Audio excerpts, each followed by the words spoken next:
हर महादेव। आज इस वीडियो में जीवित पुत्रिका व्रत की पौराणिक कथा आप सभी को सुनाऊंगी।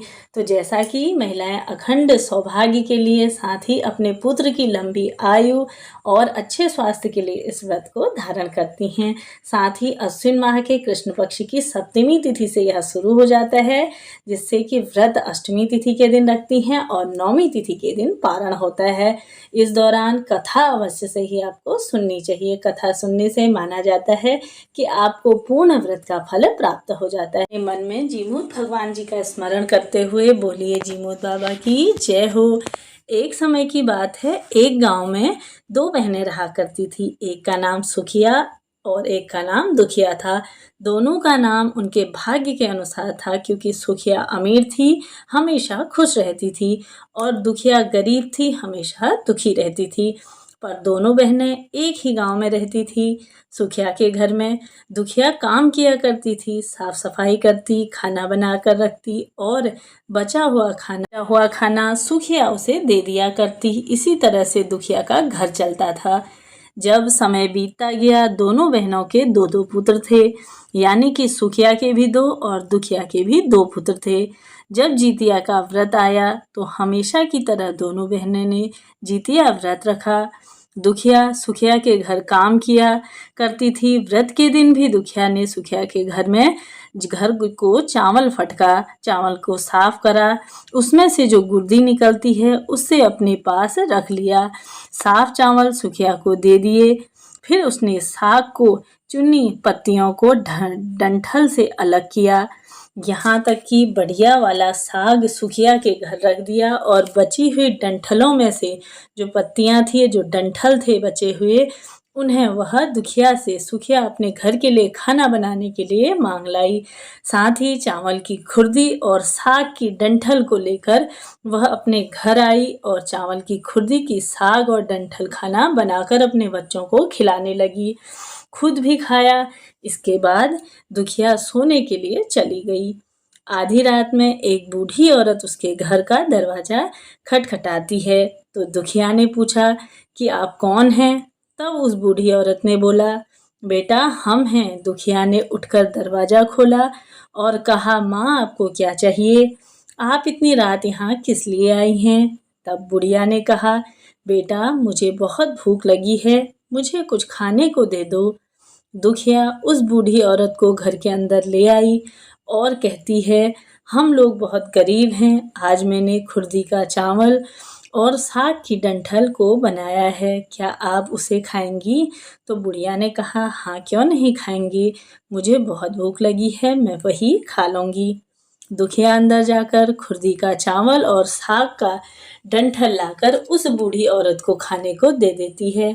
बूढ़ी औरत खाना खाने के बाद कहती है कि मुझे अच्छे से कुछ दिखाई नहीं देता, ऐसे में इतनी रात में अंधेरे में मैं घर कैसे जाऊं? तो दुखिया ने कहा, कोई बात नहीं माँ, आप यहीं पर सो जाओ, सुबह होने पर अपने घर चली जाना। तब बूढ़ी औरत रात में दुखिया के घर ही सो गई। बूढ़ी औरत थोड़ी देर के बाद उठकर बोलती है, बेटी मुझे दीर्घ शंका आ रही है, कहाँ करूं? इस पर दुखिया कहती है कि मेरे घर के आंगन में शौचालय है, यानी कि बाथरूम है, इसलिए आप उधर कोने में कर लो। तो वह बूढ़ी औरत पूछती है कि बेटी भड़-भड़ करूं या झर-झर करूं? क्योंकि दुखिया नींद में ही थी तो उसने नींद में ही कहा, माँ भड़-भड़ कर दो, मैं सुबह साफ कर दूंगी। इससे थोड़ी देर में बूढ़ी औरत कहती है, बेटी मैं अपने हाथ कहाँ साफ करूं? इस पर दुखिया कहती है कि माँ मेरे सर पर अपने हाथ को साफ कर लीजिए। सुबह होने पर दुखिया जब उठती है तो उसे यह सब सपने में जैसा लगता है और सोचती है कि सोते समय मुझे कोई सपना आया होगा। इतना ही सोचकर वह नदी में नहाने के लिए चली जाती है, और वह जब नदी में बाल धोती है तो उसके बालों से होता हुआ जो पानी बह रहा है वह सोने का पानी होता है। आसपास की सारी महिलाएं यह देखकर आश्चर्य में पड़ जाती हैं और दुखिया से कहती हैं, क्या बात है कि तुम्हारे बालों से तो सोने का पानी गिर रहा है। उन सभी की बातें सुनते हुए उसे रात की सारी बात याद आ गई और वह दौड़ दौड़ कर अपने घर की ओर भागती हुई चली गई।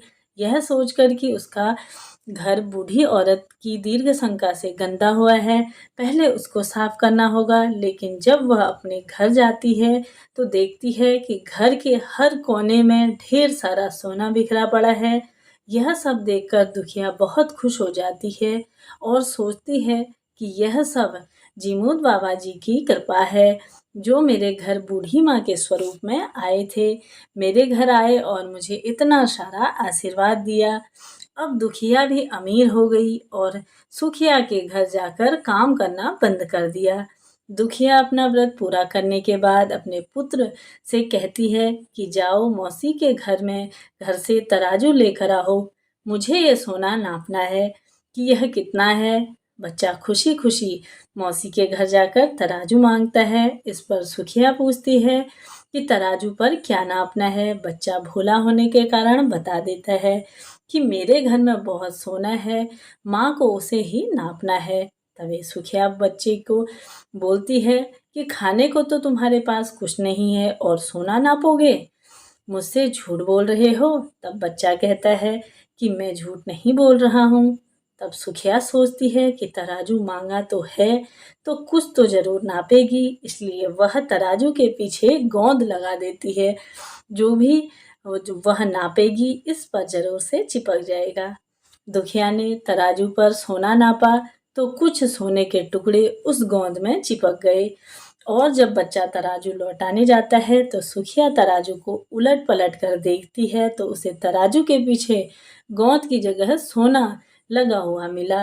यह देखकर सुखिया सोचने लगती है कि दुखिया के घर में कहीं से सोना तो आया है, इसलिए वह कई दिनों से काम पर भी नहीं आई है। तब सुखिया दुखिया के घर जाकर देखती है कि वहाँ बहुत सारा सोना है और जब दुखिया के पास जाकर पूछती है कि तुम्हारे पास इतना सोना कैसे आ गया, जिसे नापने के लिए तुमने तराजू मंगवाया था। दुखिया का मन से सच्ची और भोली थी, इसलिए उसने रात वाली सारी कहानी अपनी बहन को सुना दी। तभी सुखिया मन की लालची थी और उसे ईर्ष्या होने लगी कि दुखिया के पास तो इतना ज़्यादा धन हो गया है, अब तो अगले जितिया में भी खुर्दी का चावल और साग के डंठल मैं भी बनाऊंगी। फिर अगले साल जितिया का व्रत दोनों बहनों ने रखा। सुखिया ने के पास सब कुछ था, तो सुखिया के घर में तो धन दौलत की कोई कमी नहीं थी। उसके बावजूद भी उसने जितिया के दिन चावल फटके और साथ ही साथ चावल को तो फेंक दिया और उसकी खुर्दी अपने पास रख ली, और वैसे ही साग को तोड़कर फेंक दिया और डंठल अपने पास रखी और वहीं बना दिया। पूजा पाठ और खा पीकर सुखिया सोने चली गई। आधी रात को सुखिया के घर में भी एक बुढ़िया औरत आई। सुखिया तो घर पर इंतजार कर रही थी कि उसके दरवाजे पर कब दरवाजा खटखटाए और बुढ़िया औरत कब घर के अंदर आ जाए। बूढ़ी औरत ने बोला, मुझे तो बहुत भूख लगी है, कुछ खाने को दे दो। इस पर सुखिया कहती है कि मैंने खुर्दी का चावल और डंठल का साग बनाया है। तो वो बुढ़िया कहती है, कोई बात नहीं, मैं वही खा लूँगी। तो सुखिया ने वही खाना परोसकर खाने को दिया, खुद सोने के लिए चली गई। थोड़ी देर बाद उस बूढ़ी औरत ने बोला कि मैं घर नहीं जा सकती क्योंकि रात में मुझे कुछ दिखाई नहीं देता। तो मैं सुखिया से कहा। सुखिया बोली, कोई बात नहीं माता, आप यहीं पर सो जाइए। बूढ़ी औरत थोड़ी देर बाद फिर कहती है कि मुझे दीर्घ शंका आने लगी है, कहाँ करूं? तो सुखिया बोली, वहीं कोने में कर लो। इससे थोड़ी देर बाद बुढ़िया फिर कहती है कि भड़-भड़ करूं या छर-छर करूं? तब सुखिया को याद आता है कि दुखिया ने क्या बताया था। तो सुखिया ने बोला था छर-छर कर दीजिए। तो बुढ़िया ने फिर कहा कि बेटी, मैं अपने हाथ कहाँ साफ करूं?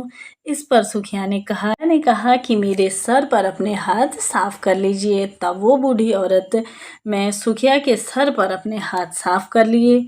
सुबह हुई, सुखिया उठती है तो उसके पूरे घर में गंदगी फैली हुई थी। इसके अलावा उसके बाल में से भी गंदगी लगी हुई थी। यह सब देखकर सुखिया बहुत ही दुखी हो जाती है और उसे अपनी बहन पर बहुत गुस्सा आता है। सुखिया गुस्सा होकर अपनी बहन दुखिया को बुलाती है और कहती है कि तुमने मुझे झूठ कहा और मेरा पूरा घर गंदा करवा दिया। इस पर दुखिया, तुमने क्या कहा था तब? वह भड़बड़िया छरछर। तो सुखिया ने बताया कि उसने तो छरछर बोला था। यह सुनकर दुखिया बोली, तुमने यहीं पर गलती कर दी। तुम्हारे पास तो सब कुछ था, किसी भी चीज की कमी नहीं थी, फिर भी तुमने लालच किया। तुम्हारे घर स्वयं जीत बनकर बाबा जी मोतवाहन भेष बदल कर आए थे, किंतु फिर भी तुमने उन्हें अच्छा खाना नहीं परोसा। मेरे पास तो कुछ भी नहीं था, इसलिए मैंने उन्हें खुर्दी का चावल और साग का डंठल खाने के लिए परोसा था। लेकिन तुमने अपने घर आए भगवान का अपमान किया है। सब कुछ होने के बावजूद भी तुमने साग और भात खिलाया। तुम्हारे पास सब कुछ होने पर भी तुमने लालच